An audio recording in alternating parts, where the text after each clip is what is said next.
Know your boundaries ayon sa konstitusyon. Para kasi kay Senador Dante Marcoleta, may nanghimasok sa Senado mula sa ehekutibo. Yan ang agenda report ni Dexter Ganibe ng Abante. Nag-move on na ang liderato ng Senado matapos ang bigong kudeta noong nakaraang linggo. Pero sa minorya, may binunyag si Senador Dante Marcoleta. Sa panayam ng The Spokes ng Billionaire News Channel, sinabi niyang hindi madali ang pagpapalit ng liderato sa Senado dahil may ibang nakikialam. A functioning Senate sana, we should observe the constitutional boundaries. Alam naman natin ang separation of powers, di ba? Yes. So walang pakikialam mula sa executive, hindi niya pakikialaman yung dynamics dito. Correct. Pero sa nakita ko, may nakikialam. So yun ang gusto ko sabihin sa inyo. Okay. So So hindi the talaga purong-purong democratic yung pagkakakuha alimbawa ng new majority or whatever.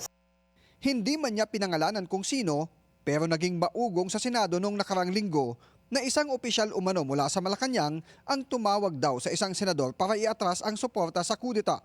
Wala noon sa plenaryo si Senador Mark Villar dahil nasa kanyang tanggapan lang umano at hindi dumalo sa sesyon.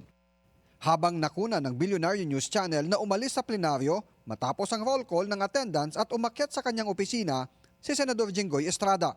Nitong nakaraang araw naman, nanindigan ng mga nasa minorya na sina Senators Robin Padilla at Bongo na mananatili silang solid na Duterte Bloc kahit 3 na lang silang matitira kasama ang hindi pumapasok sa Senado na si Senador Bato de la Rosa.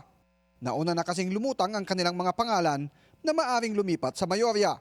Si Senador Marcoleta naman ayaw pang patula ng mga espekulasyon para sa posibleng maging running mate ni VP Sara sa 2028 presidential elections.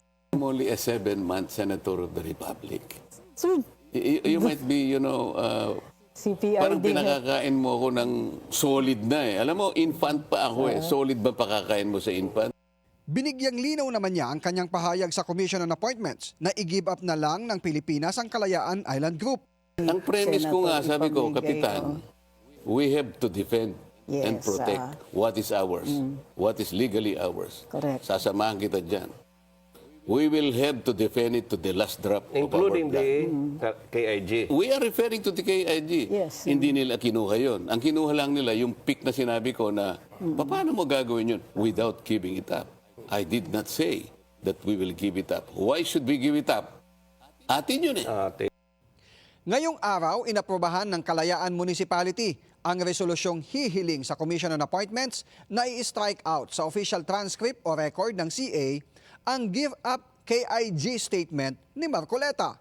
Sabi ni Kalayaan Vice Mayor MP Albayda, personal niyang iaabot sa CA at sa opisina ni Senador Marcoleta sa susunod na linggo ang kopya ng kanilang resolusyon.